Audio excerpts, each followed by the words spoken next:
This is Ivy Unleashed, a Gold Ivy production.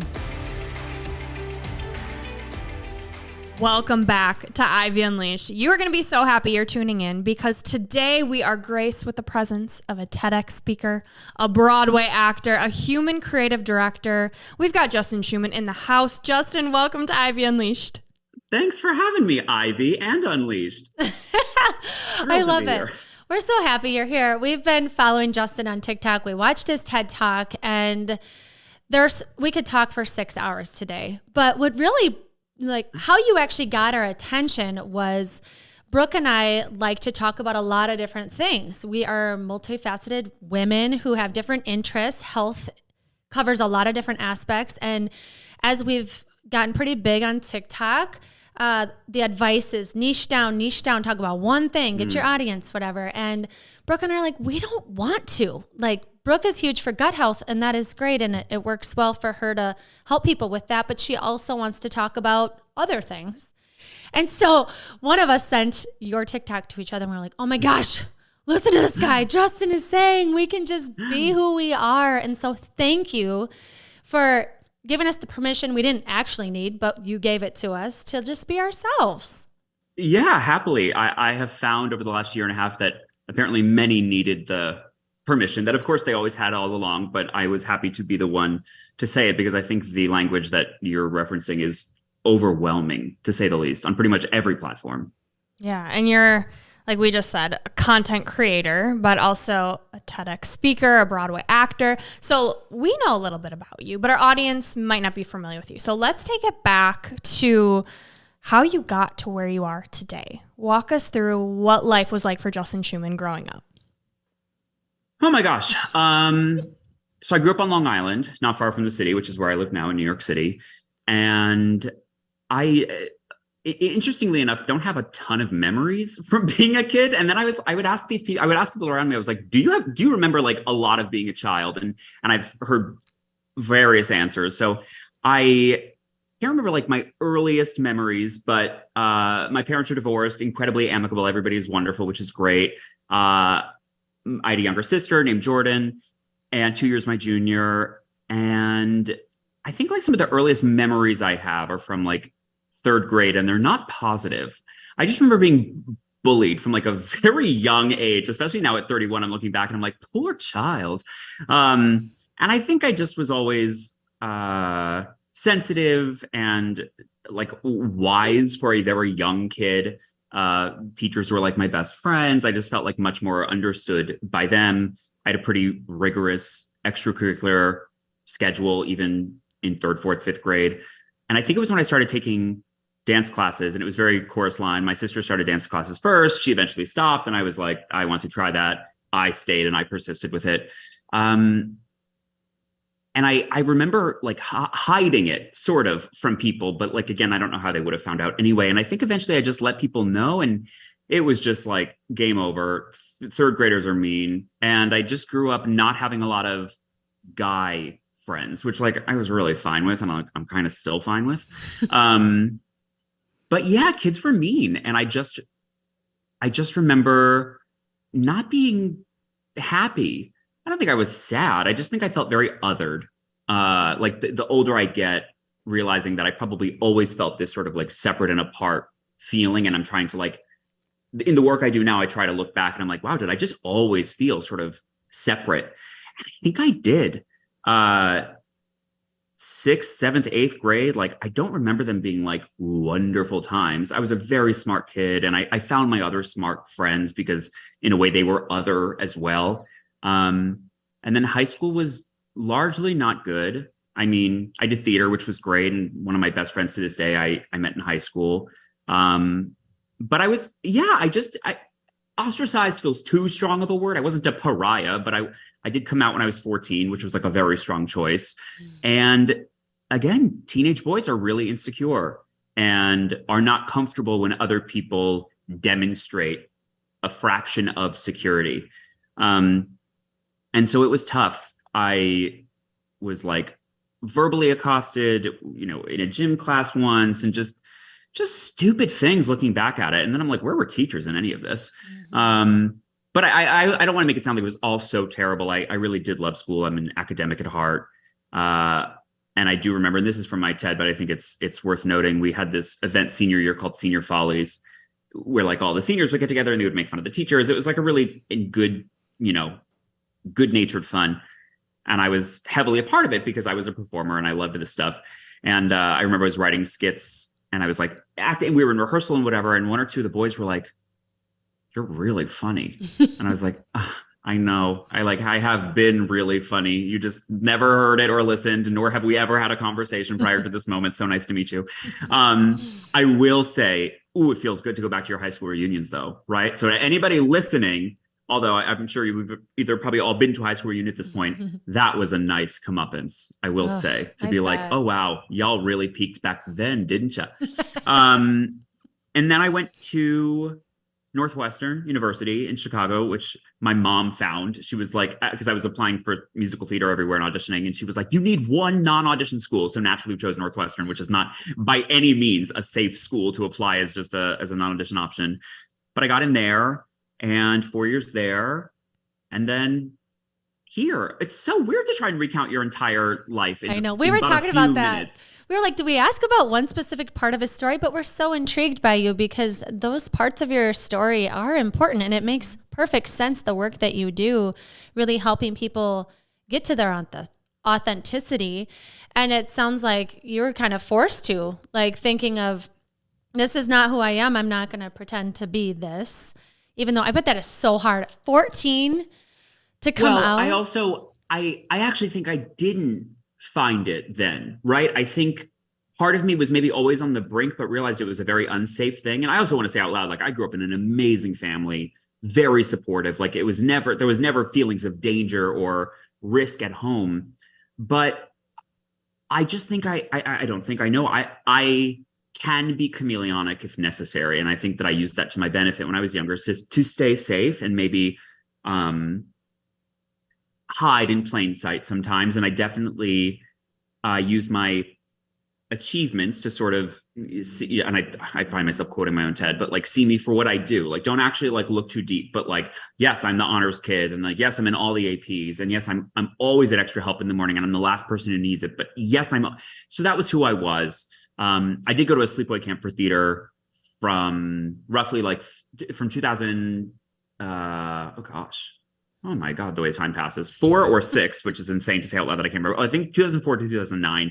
And it was during the summer where I felt like I could be around a bunch of other theater kids that I was like, I think I'm finding myself here. But then it would literally be like pushing the pause button at the end of summer and being like, we'll return back to the discovery of who the fuck I am next summer. And so it was like, go home, do the weird thing again. It was weird. I don't know. I'm only now putting together the pieces of like, Jesus Christ, it all led me up to here. It like all did, which is really nuts. Yeah. Which is also why I understand you want me to bring it all up, because it is crazy. And we'll talk about the job stuff and everything too. But I really do feel like I am now at 31 at the intersection I've been walking toward for all these years. Yeah. Well, and in your TED Talk, you talk about being in a box, right? Living in a box, performing for others. So let's get into that, because it sounds like, yes, you found theater, you found what made you happy, but you also hid in academics, you hid in plain sight. So talk to us about that idea of living in a box. Yeah. The box sort of revealed itself. The construction of a TED is fascinating. Like, I hope everybody gets a chance to give some sort of like talk that means something to them in their lives, because it really forces you to sit down and go, what the fuck do I think about any of this? And it took me 3 or so months to construct that. And I had a dear friend who was sort of helped as my collaborator or co-editor, what have you. And so the box actually came up, and I'll throw it forward only because it was brought up already, where niches in social media was concerned. And I'll leave that alone because I'm sure we're going to go heavily into that. But I realized that why that felt so uncomfortable to me once I actually begun my social media exploration in a meaningful way in like 2020, 2021, was because I had felt so stifled for so long. And this image of a box just sort of came to me. And in the TED, this is how I painted it. And I stand by it because it really feels so apt for everyone I've ever met who's been like, I felt that too. I feel like when you're a kid at a very young age, and this is a shared experience or shared phenomenon I've heard from people, you don't come into the world with biases or judgment against yourself. but there is a person or there are people in your life who then identify something about you. And it could be something as benign as your hair color. But as a kid, you don't realize that having fire engine red hair is not normal or is different. And you have no feelings about it until someone points it out about you and makes you feel some type of way for it. And that's what I remember. It was like my last name I got made fun of. And I'm like, what the I had no say in this. And also like, Schuman, like how odd is that? And so you just kind of get used to being like, okay, well, that thing that they picked on, I'm going to put that away. Like, let me do the best I can to hide that thing. The name thing was particularly tough because you can't hide it. Although I did consider changing it like many, many times. As I was considering going into the business, I wanted to be Justin Max. Max is my middle name. I didn't just like pull it from nowhere, but I did want it with 2 X's. And what then was reflected back on me that was like highly pornographic. And I was like, I do understand that now.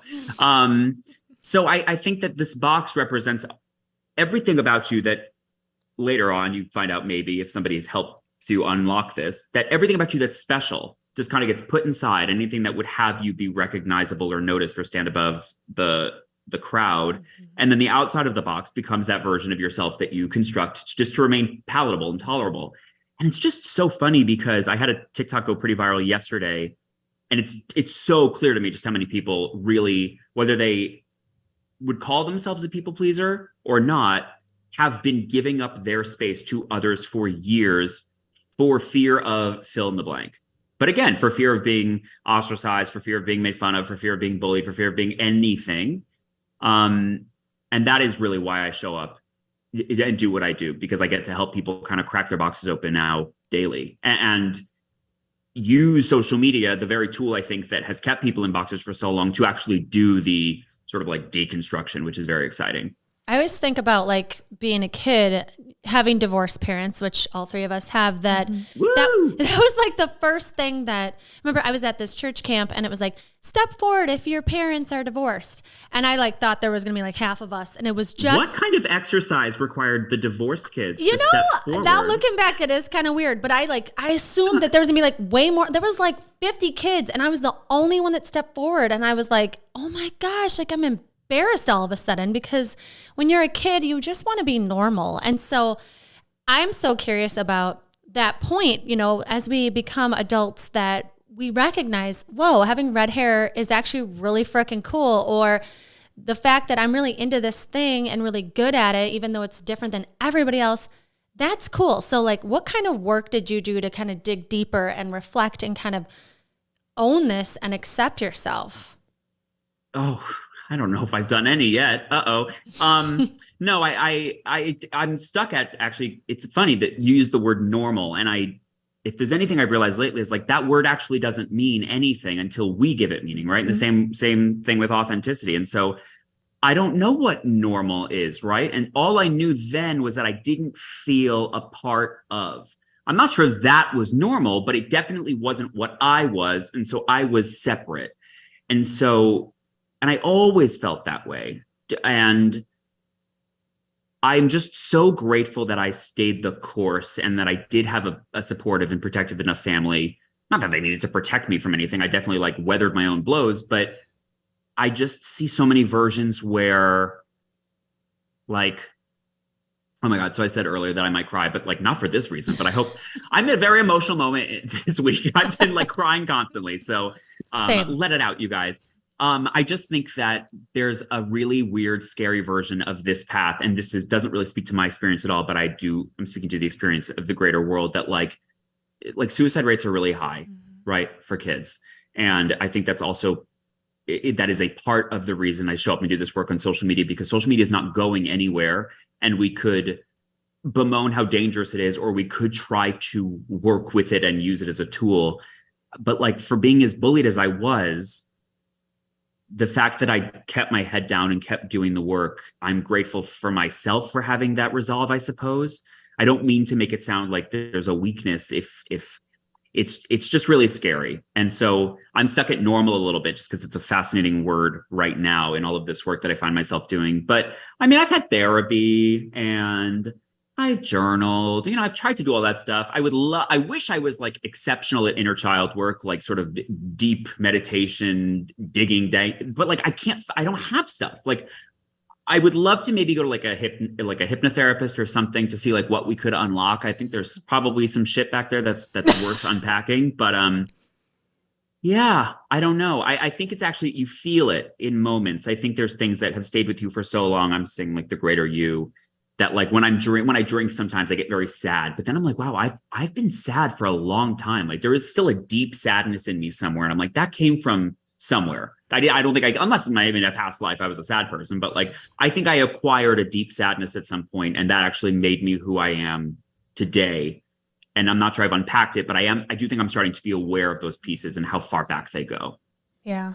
And I think it's something you always unpack, right? Like you talk about, it's the practice of being human. It's a verb. You say human is a verb. And so that's exactly what I'm hearing you say is like, you don't just arrive. It is constant work to unpack and to realize like, what do I like? And aside from watching everyone else's life on social media, like what the hell do I even want? So, and there's the constant unpacking, yes, but there's even the ability to be like, oh, I guess anytime I want to go up into the attic and dig around, I can. Like it is always there, or go down into the basement and do the unpacking, right? Whether you're doing the unpacking or not, giving yourself permission to know that you can whenever you need to and reassess constantly. I think that's also part of it, that we aren't static. We aren't done. We're never finished. We are always sort of moving forward. So I'm curious how you feel like we create access to this real self, to our authentic self. Because I feel like a lot of people are talking about authenticity right now, ourselves included. And a lot of people are still stuck in like that. I don't even know who the hell I am because I haven't even taken the time to figure it out. Okay, but then I'm curious, how would y'all define authenticity? That's a great question. Oh, well, I instantly think about when it's quiet, you know, because my world is noisy. I mean, all of our worlds are noisy, but I have 3 kids in my house. And the only time I know exactly who I am and what I want out of my day and how I feel and what I'm needing is when it's silent and I'm journaling, I'm in prayer, it's morning. And then I feel like the rest of my day, I feel in alignment. And if I don't, I know, like if I know I'm off or not being authentic to what I want, I'm anxious, I'm irritable, I'm not that great of a mom, I'm just on edge. And so for me, like you said, I resonate with that. It's like a feeling for me of, when I feel on fire, it's because I'm living in alignment. I've done the things I know I want to do. I know what my day looks like. I'm helping people. I'm talking with Brooke. I'm meeting new people and learning about their life. So yeah, for me, it's definitely a feeling like if it's off, or if I drink alcohol, I get some signals of like, this isn't what I want to be doing, or these aren't the kind of conversations I want to have. I definitely have like a unsettling feeling if I don't feel like I'm being authentic. I feel like for me, it's being in a flow state, right? It's like, I'm not thinking about what I should be doing. I'm not judging. I'm not comparing. I'm just like fully me. And I'm not even thinking about who I am. Like I'm just showing up however the hell I'm meant to show up. And then maybe it takes depicting that and pulling that apart of like, when I was in that state, when I was feeling in flow, what was I doing? I was being creative. I wasn't comparing. I wasn't scrolling on social media. I felt inspired. I was dancing. I was laughing. You know, I think for so many of us, when we think about authenticity, we think about labeling ourselves. And isn't that what we're trying to not do? Well, I mean, I appreciate you both answering, labeling ourselves and trying to, what we're not trying to do. I want to go back for a second because I actually think, no, I've like never been more convinced. I think that who we are every day in our lives is actually just it's a habit system, right? And so it's interesting to me when you say like, for me, authenticity settles in the moments when I'm not thinking about who I'm being.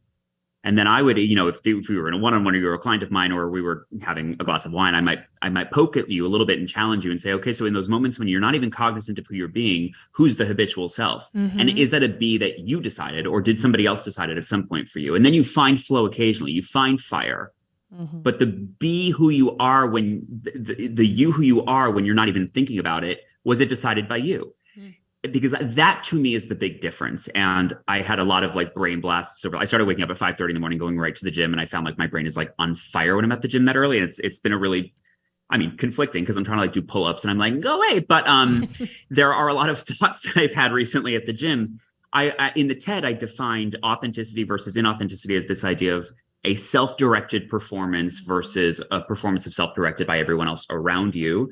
Because I do. So I think it's interesting when you say that it comes in the moments of silence, because I've realized that I'm not sure if one can be authentic or inauthentic when by themselves or in silence because they're not performing. And I believe that to be authentic, one must be being. You have to be inside the athletic performance of yourself, at least what I feel, because I know in this moment, you are getting a Justin Schuman who's performed. It's totally authentic. I know exactly who I am and what I'm doing in this moment, but I'm doing podcast, Justin, right? Like I'm here. I did my hair. Like I'm sitting up straight and we're having a conversation. That's thank you so much.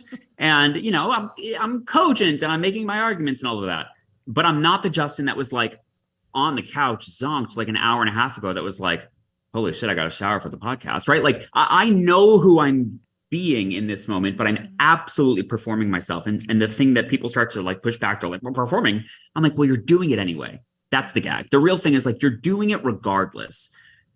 So are you subconsciously, habitually being the self you've been for years that's directed by others? Or are you willing to sort of like dig in and be like, it's those moments when you're in a conversation at a party or something and you're listening to the person talk and you're like, I'm not even enjoying this conversation. Like, why am I here? Like, what am I saying? This is dumb. Why did I even come here? I don't like half these people. It's those moments where you're like, weird. Oh, weird. I made a choice that was not really my own, but I felt that. Or like, I've definitely been places before where I've been like, I don't know why that came out of my mouth. That's not even how I feel about that thing. I will try it again. And I've done that because I'm trying all the time. And I do encourage other people to do this as well.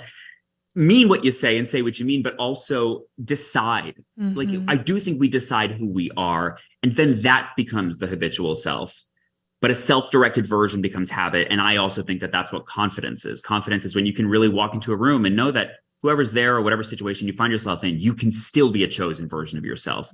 You're not going to fall back into some old like Jello mold that you once, knew the shape of genetically. Example I'll give is like family holidays or like people going home to spaces where they might typically like regress to a younger version of themselves, or people who have difficult relationships with their parents or anything like that.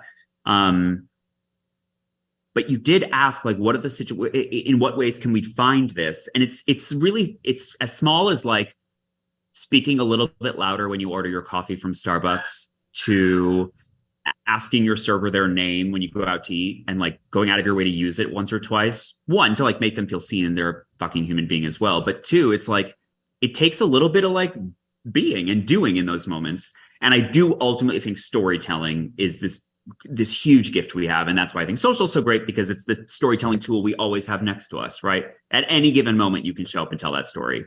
And when you're doing like I'm doing, you're standing on the thing and you're just talking, you really have to be centered with yourself. This is a balance beam moment, right? For those who have watched the TEDx or not, I am balancing a lot of things right now, while I be me with both of you. I think it's important to think about that technically you're always performing. Like technically anybody you're interacting with, you are in a performance based off of what they want you to say, what you want them to say, the whole thing. And when you talk like that, it makes me think about why we're drawn to you. And I think the big piece of why you consistently go viral is you do feel the authenticity. Like when you're talking to, I'm like, how did he hook me in this again? Like I have been sitting, like who can talk for 4 minutes on TikTok and I'm still here? And it's because I think I'm watching you understand yourself. And when you watch or you listen to someone understand themselves, like Brooke and I do as we're growing and learning and making mistakes and talking about them publicly, I think people are drawn to us because that's the piece people want. Oh, how did you figure that out about yourself? Oh, you're a workaholic. How did you figure out you're a workaholic? Oh, you figured it was a coping mechanism? Oh, you're a human too? Right. Yeah. But the way, and obviously you're an actor, a performer, so you're good with words and inflection and look beautiful and all of these things that really draw you in as well. But I honestly think it's like, I feel like I'm sitting in your kitchen when you're making coffee. Like I feel like I'm there and I'm like, oh, so I want to thank you for how you dissect what you're going through. You break it down into these little bits and pieces that all connect together. And so it helps people piece together their own puzzle because they see themselves in a, in some way, shape or form, and it's clearly resonating. And so I just want to keep making coffee and talking to us. Oh my God, absolutely. And yeah, and thank you for sharing that. I think that I didn't expect content creation to become what it has. And I do still feel like in a way I'm just scratching the surface, which is really fun. And it is nice to know that like on an app that's not designed for 4.5-minute videos to get 1.4 million views, like that does feel good because I'm also like, y'all, this is what I'm talking about. Like if you can just show up and tell a story and connect, you are rewarded. And I don't mean algorithmically, but like 1.4 plus million people watched a video I did about my sister.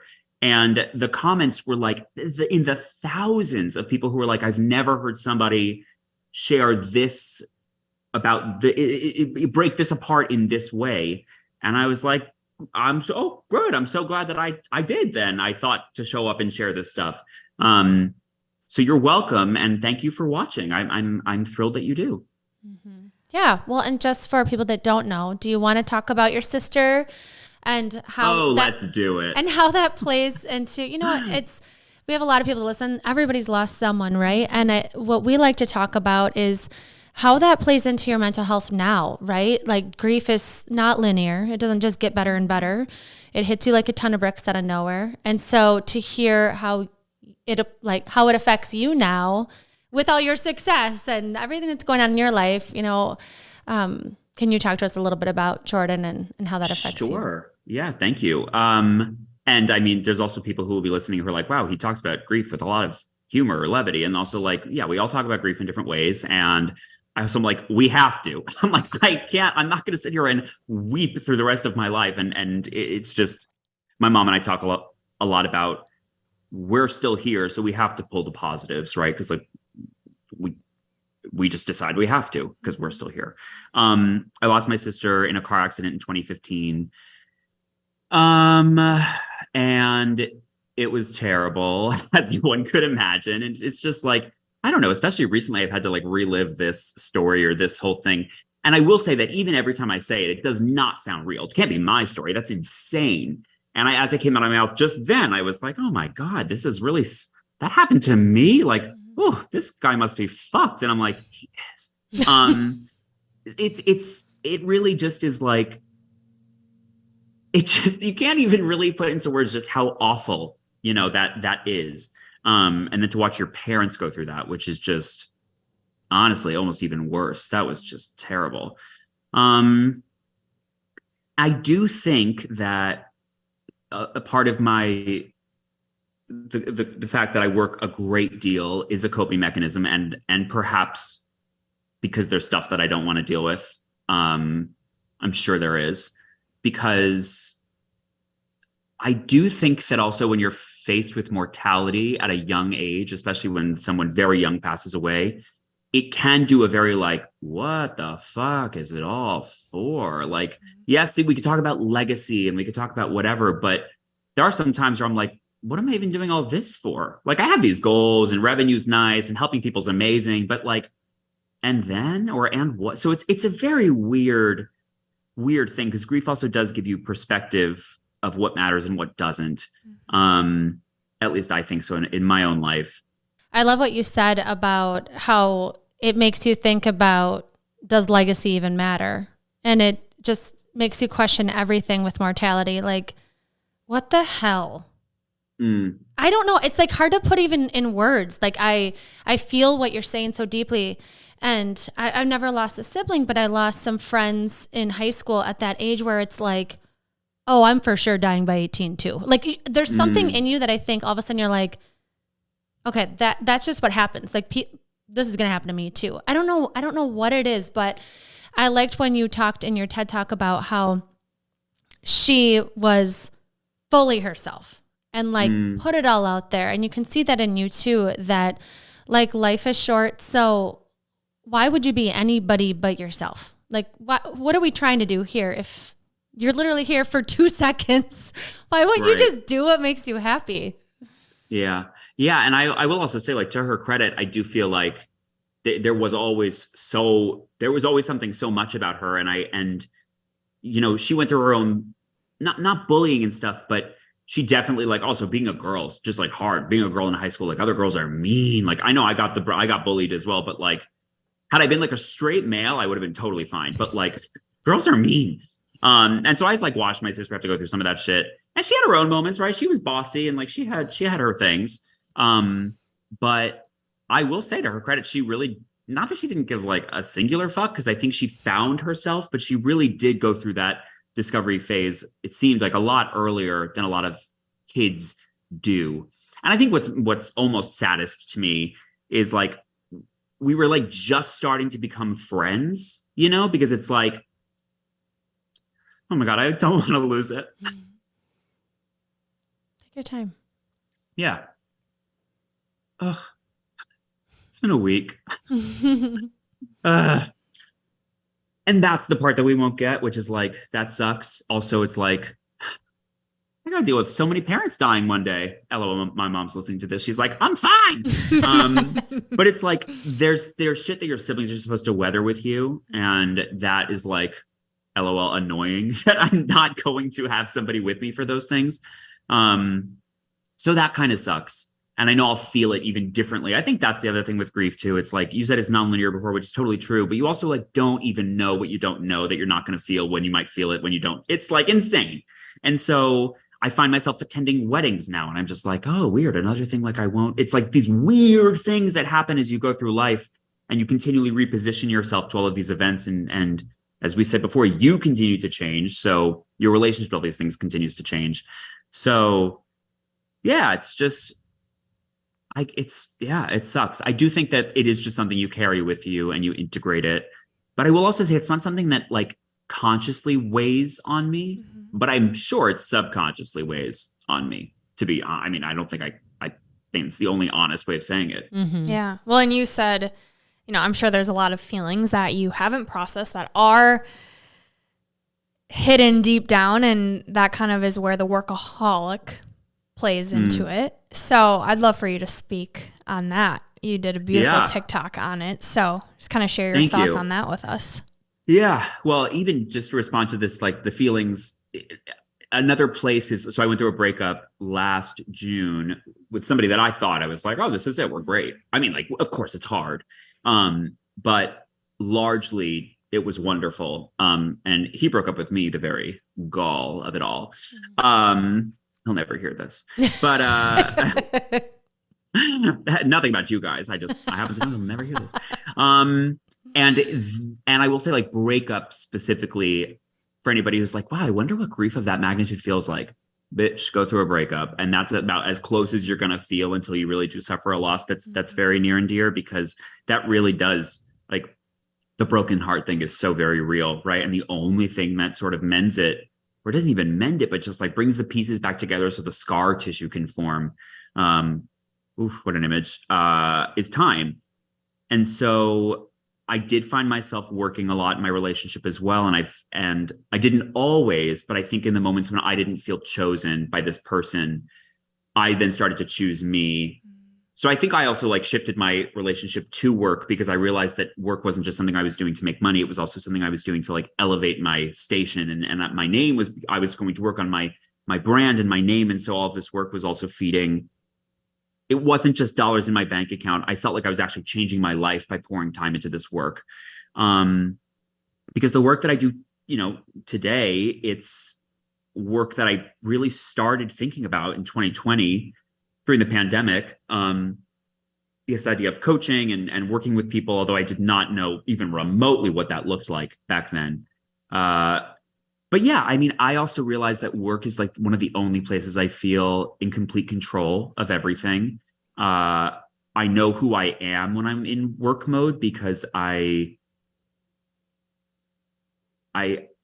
just do. I just know what my task is and what my role is. But it really is about the control thing. I'm finding, especially as an actor for so long, where you have no control over your anything. It feels like I've become sort of addicted to autonomy and agency as a person. And I love what I do, which is like the biggest, best trap there could be, right? Because really I've like monetized everything that I love, which is like funny on the surface and like very sad underneath, because it is hard. People, I made another TikTok about this where it's like, what do you do for fun? And I was like, I don't know. I do podcast interviews, I guess, which is still work, kind of. And I do have a wonderful group of friends, and I am social, but I work 7 days a week. That's like not even a small question. That's not something I'm proud of. It's not something I want to continue doing, but I am in a moment where, but in that TikTok specifically, I talked about, I think workaholic is one of those sort of glib labels were ascribed by people. It's like, oh, such a workaholic, but it's not as like benign as shopaholic, right? Which also, by the way, is not terribly benign if the person legitimately has a compulsion to fucking buy things. No. But it's like, and in the video I said, like, alcoholics don't wear alcoholic as a badge of honor, or typically. Workaholics, I don't believe, although I've never spoken in a group of people who identify as such, I don't wear it as a badge of honor. I definitely wish it was something that I had better balance of. I definitely think I've always been very conscious and cognizant of glorifying busy. Like, how are you? Oh, I'm so busy. Well, that's not a state of being, but it can be for people. So I really do try my best. I mean, y'all answered me at the beginning. You asked how I was, and I was like, yay. Like, I will try to be as honest as possible, because I could always just say, oh, I'm so busy, I'm working so hard. But that's not, I don't want to define myself by that. Although I do feel like my identity lately is incredibly defined by work, for better or worse. I'm curious about just how much you have on your plate. Like, you know, with us having the social platforms that we have and all of the different hats we wear, I imagine that with yours being even more magnified with your TEDx and the fact that you've been on Broadway and how big your TikTok is, how your phone is probably always just lighting up and on fire. And so I'm curious how you kind of manage, you mentioned your social group of friends on top of having your social media blowing up all the time. Like, how do you manage communicating with your people and balancing work and play and being able to be available? Not well, always, I'll say. I will say, so again, I do think when you work hard, you then afford yourself options. And so, for instance, I did a couple of months ago, I hired a prioritization coach, which has been helpful. It's a company that work with a lot of entrepreneurs, and the whole thing is to help you identify and then work on the higher leverage activities in your life. And that's another thing, like, I've learned in terms of like my executive functioning and ADHD. Like, I don't always have a great time of identifying. I've got really big ideas. I definitely do the visionary thing. I don't do the execution thing well all the time. So we have a lot of milestones we've set sort of for the year. And I said to her, I was like, balance has to be one. So now every week she's like, and what are you doing this week? Who are you seeing? What are you doing? And so frankly, I have someone guilt me into seeing people. That's and it's great. Fucking great, because there would be periods in January, for instance, I didn't leave my house for like 6-7 days because I was launching my membership and whatever. And it didn't even like think twice. I was just like, yeah, well, I'm just inside for a week, which isn't healthy for a person. I also think that it's about having the people in your life who will understand when that text doesn't get answered, right? Or and people always say, I think this is like sort of just a known trope of like, oh, well, when I cannot see my best friend for a month, and when we see each other, it's like no time has passed, which is, yes, true, but you really do flex that luxury and privilege with your people when you are so inordinately busy, or when you're on Broadway and you have no life. I mean, really no life. I will say it was a glamorous job in and of itself, and I will absolutely do another show at some point. I'm hoping, and I'm sure. But you have no life whatsoever. So I do my best. I will say that I'm glad that I'm geographically close to home on Long Island, because I can go home frequently, and my parents are very generous they'll come and grab me, or they'll drive me back to the city. But I work when I'm home, right? Like, I'll still go home and I will have clients and I will do podcast interviews from home. I did one the other week. So you really do make it work. But I will tell you, like, I've had so many messages come in just during this, but like from WhatsApp, Slack, and iMessage. And I'm just like, And so it's sometimes just nice to be like blissfully ignorant. And you know what? Sometimes it's at the end of the day, we're talking about getting a post up on LinkedIn, and it's just like, it's not all that deep. And if I cannot, then I cannot. But I do also have a team that helps me at this point. I could not do this by myself in any shred of imagination, but balance has not always been my strong suit at all. But I will always get things done. I'm an incredibly high achieving procrastinator. I will say that. I'm curious how you don't let that affect your mental health, right? Like you're so busy, you are wearing all of these hats, but you're also on social media. And so yes, you're showing up authentically you, but are there certain boundaries that you have set where you're like, okay, we're not going to compare? Or how do you keep your authenticity when you're seeing everyone else's life and highlight reel? I don't really care about them. And I don't mean that with like, I don't really mean that in a mean way. I always say this, and I think it comes out funny, but like I kind of mean it like in a very wonderful way. Like I don't care about my audience. And I don't mean that I don't care about them as individual human souls. Of course I do. I don't create content for you guys. I didn't make that workaholic video so that you would hopefully ask me about it on this podcast. I made it for me. I was sitting in my beanbag, which I lovingly call my depression chair because I bought it when I was depressed. Still am, by the way. But and I made it for me.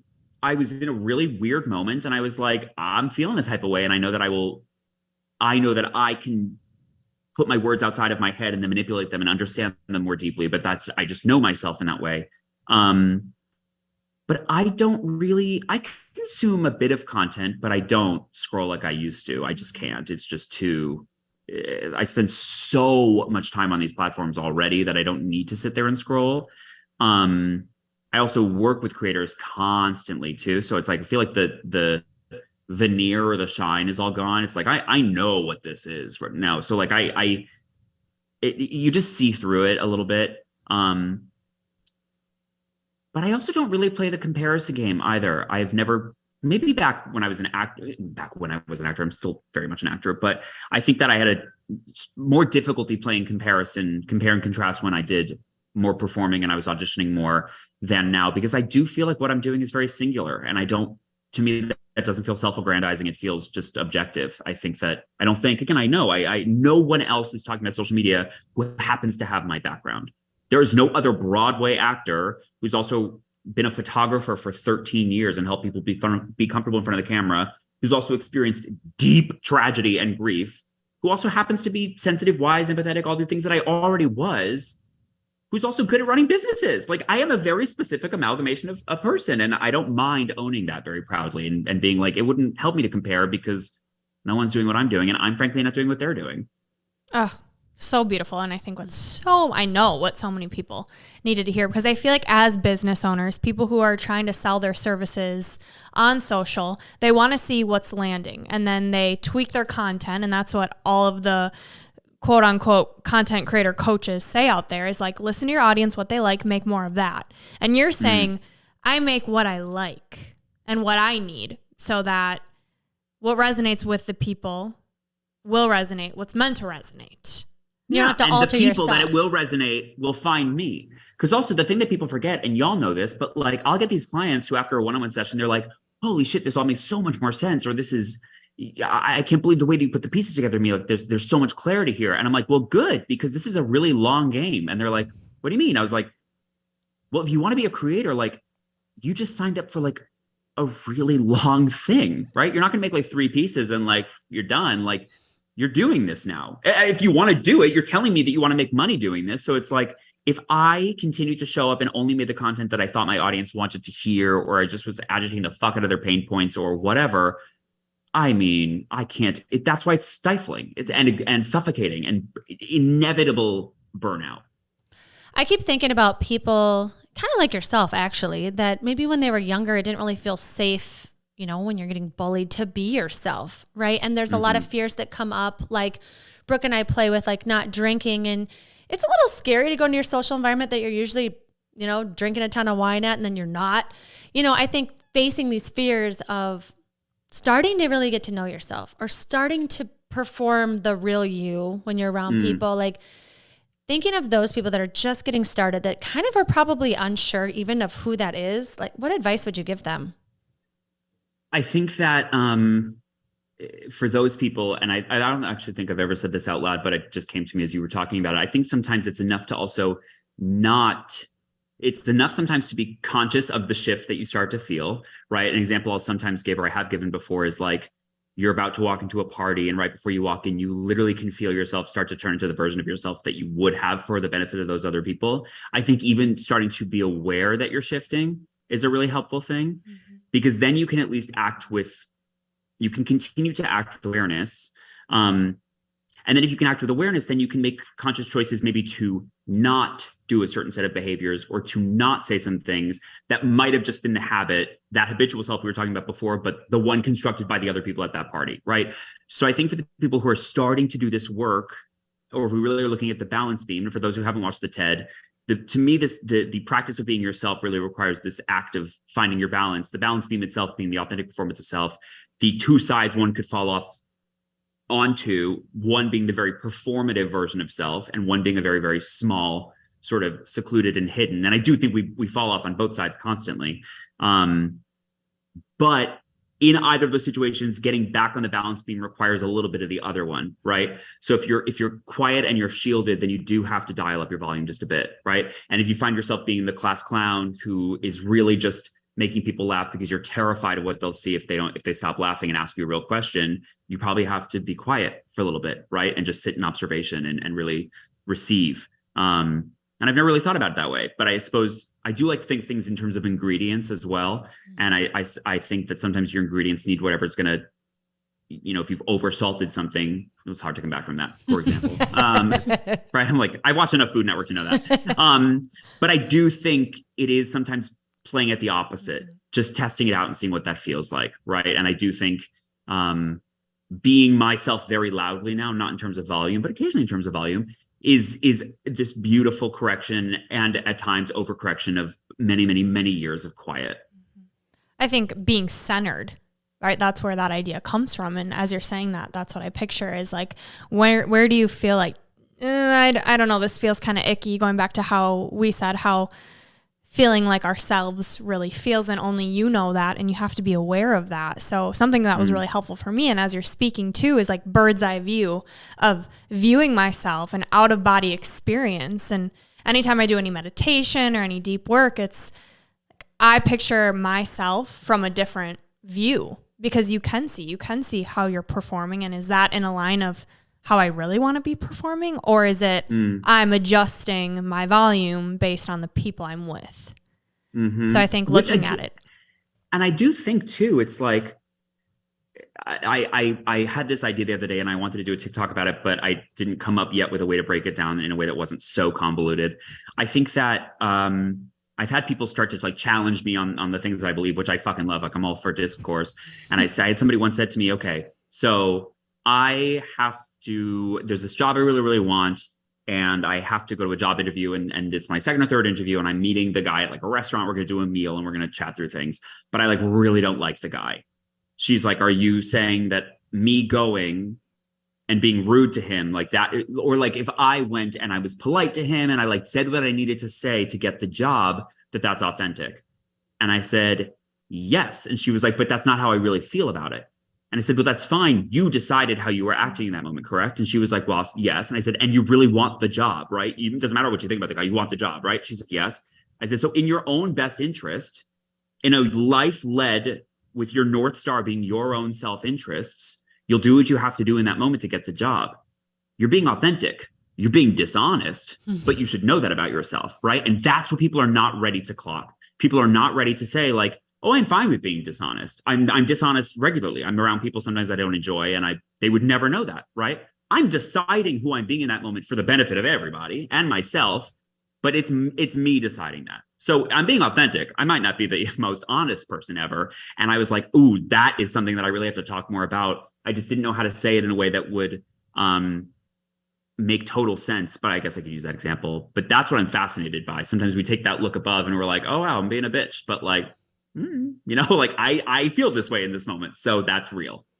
Yeah. When you say that your own self-interest could be your North Star, a lot of our listeners are like moms that their North Star are not themselves. And so this whole conversation, I feel like could be really hard for some people to be like, what? Like, how do I even put myself first? Like, how do I own this? And I think that the more that we hear your conversations to yourself about what you're going through, and seeing yourself and how you're circling back to getting it to serve you better, like getting the benefits out of life of feeling more aligned, feeling more on fire about what you're doing, helping people because you actually know who the hell you are.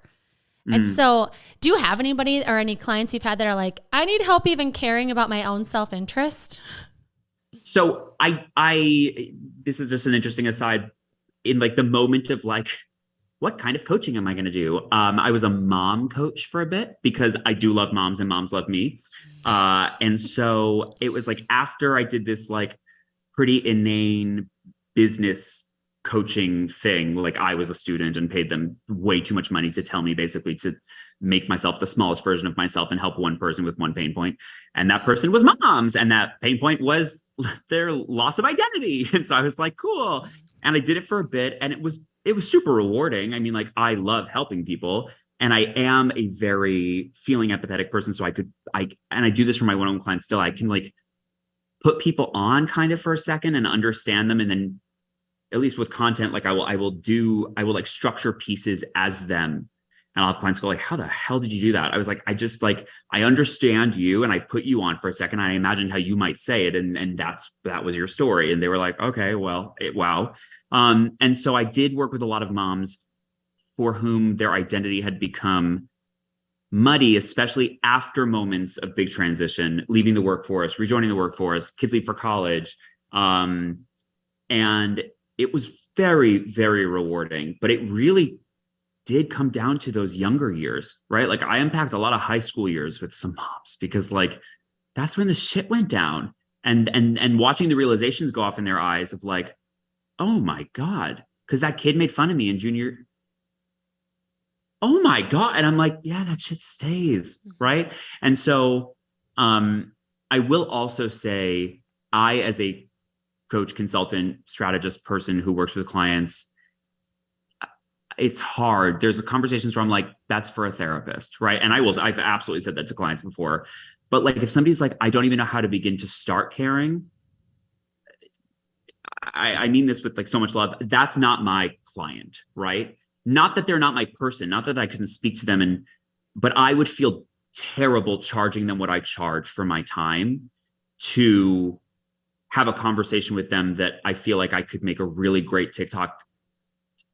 I really hope this sounds like in the way that I mean it to, and I'm happy to keep all of this in. It's like, I would never want to take their money to just help them realize they deserve to care about themselves. That's not what I'm in this for.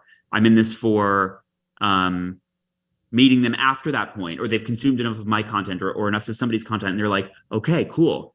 I'm ready to at least believe for a moment that I might matter.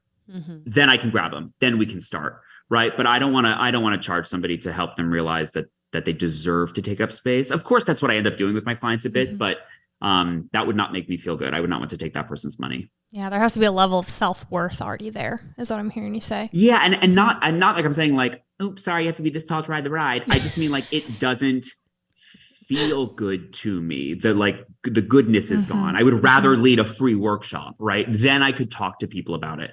I wouldn't want to charge you and just it just doesn't feel right. It feels icky. Yeah. Brooke and I have to say that a lot to people. Like this, this is coaching, this is therapy. They're different. And it sounds like, when people have like overeating and they definitely need a therapist to work with them on their childhood trauma that they're filling with food, right? Like we can coach you on your behaviors and set up your environment differently, but you've got some really deep rooted childhood issues. Yes. That needs some.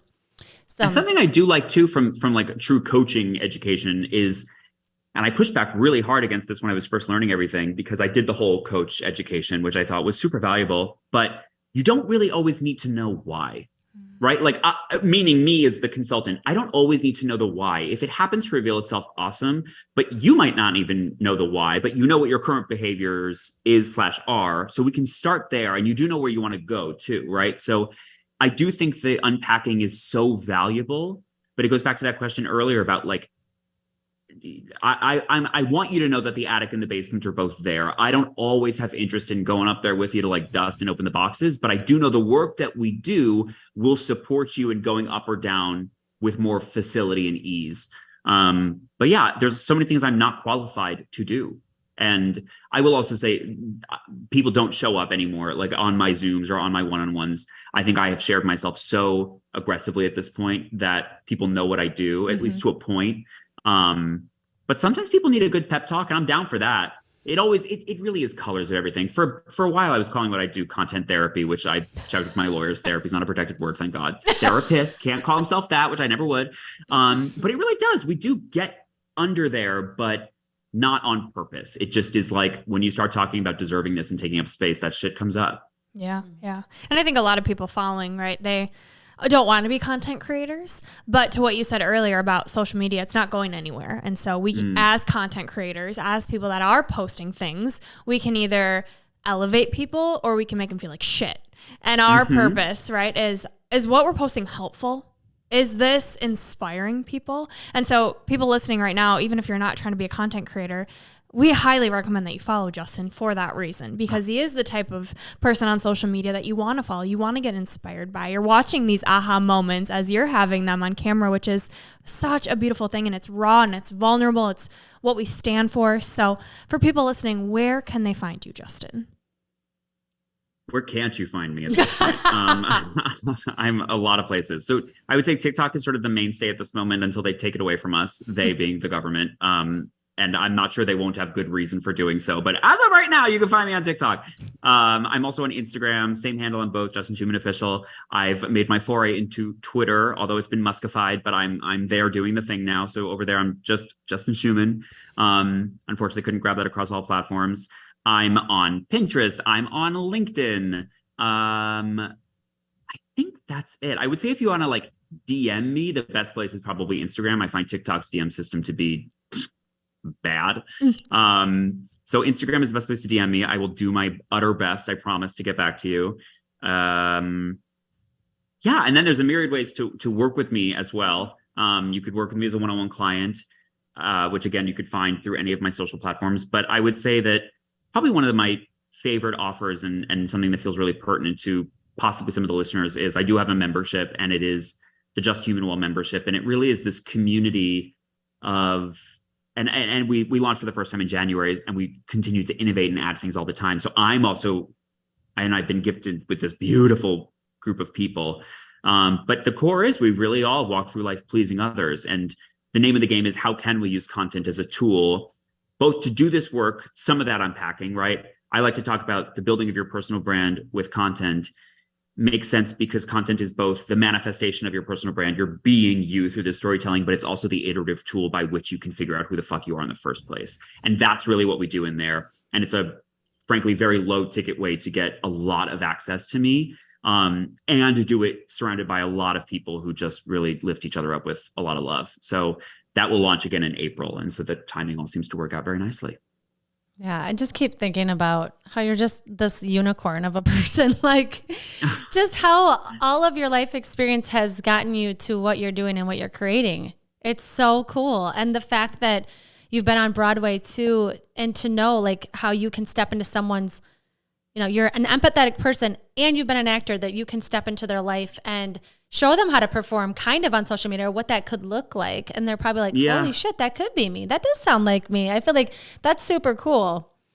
Yeah. I thank you for saying that. I guess I hadn't put in that. Yeah, I suppose it is, but that's the gag of all of this. It's just, I'm just asking my clients to pretend. I just happen to be asking them to pretend to be them, right? Like I like to say, I want to help you human better. And it's not be a better version of yourself. It's like, do you better, like perform yourself with more efficiency and joy. Because if you just acted as if you were more you, who might that be? The problem is you for most people is still a big old question mark. So if I can help them do that work, or at least give them the tools or encourage them to start to do some of that work, the practice of being themselves, then we can go, okay, cool. You got a lot of colors available to you. Like, what do we want to scribble out today? Right. Because we've given, this is a TikTok I made forever ago, and I would like to remake it because it didn't really perform in the way that I thought it could have. But I think that most of us are playing with like an 8 box of Crayola, when in reality, we probably are the full-on 64 box with like the little sharpener in the back,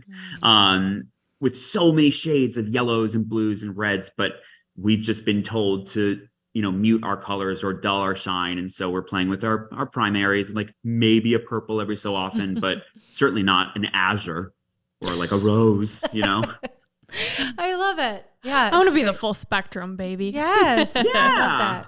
Keep discovering more Yeah. of what that is for you. Yeah. Thank you for giving us the permission. Like Andrew said earlier, we didn't need, but we all need to hear it every single day of do this work to be more you. You're not trying to be different. And I think that's a bad rep that self-growth gets is like, why can't you just be happy with who you are? But you have to discover who you are. And yes, quite frankly, who you want to be more of. Like what parts of you are you missing that you want to elevate and shine light on? So thank you for the work you do. And we're so blessed and grateful to be with you here. Oh my gosh, today. you are so welcome. Happy to continue doing it. And something that you may not know a whole lot about right now, but gold stars are really important for our listeners because people like takeaways. They like tangible steps, things they can do. They like a 1, 2, 3. Justin Schuman, how can I start putting this into place? So could you share your 3 gold stars? The next time you introduce yourself to somebody, don't apologize when you say your name. Turn down an invitation to something that you do not want to attend, but feel like you should go out of obligation. And even if you have no intention of posting it, prop your phone up, hit the big red button, and just tell a story, even for you, and allow yourself to sit in the fact that you're not going to say it right the first time, and that doesn't matter. It's about giving it's about giving yourself the space to even put the words out and interrupt the silence of the universe, even if no one's ever going to see it. What a great first step that you did the quote unquote cringy thing of talking to your phone and sharing a story. I love that. Wow, that's amazing. That's so different than what anybody's ever said. And I think the important piece is you don't have to be a content creator to do that. Mm-hmm. To show yourself, I deserve to take up some space. Whether you're a mom, whether you're a student, like whoever you are, take up the damn space. You are worth it. Mm-hmm. Okay, we could ask you a million questions, but I promise we'll just ask you 3 more. Our Unleashing Ivy. Ivy goes in dark places, you guys. We'll figure Sure it out. does, baby. Woo! God, Okay. why don't I ask them? Okay. Do you know yours? Yeah. Okay.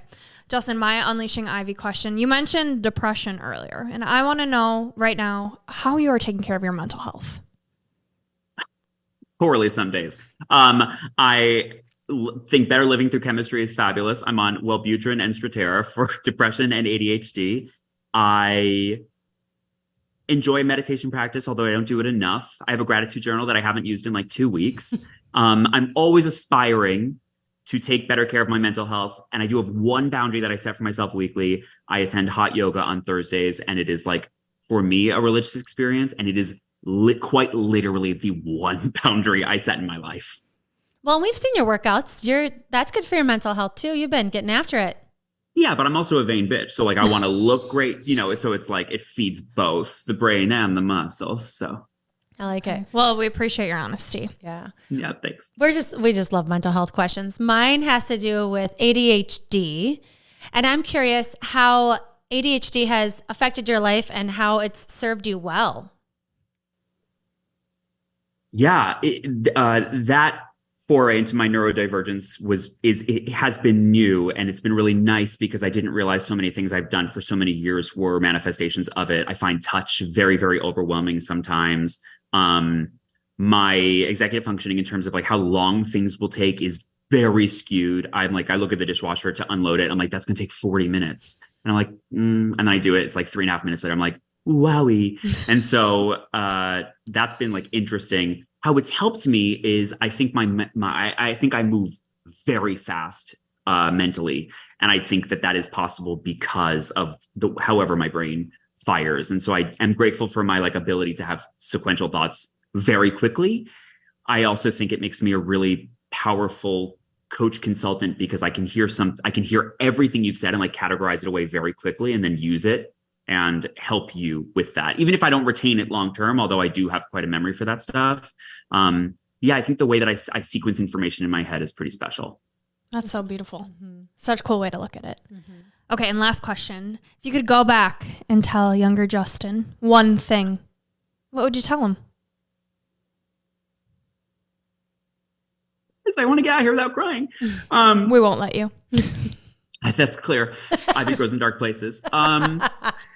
It really feels contrived, but I really would just say like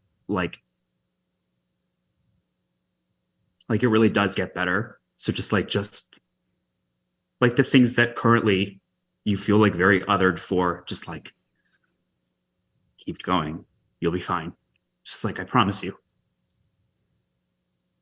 It gets good. Thank you for saying that. And I just want to say, I think when I think about things getting better for you, I think it's more of you digging into who you are. You're such a beautiful person. And I feel like I have a million more questions from what you just said for the last 5 minutes, that you've been through a lot.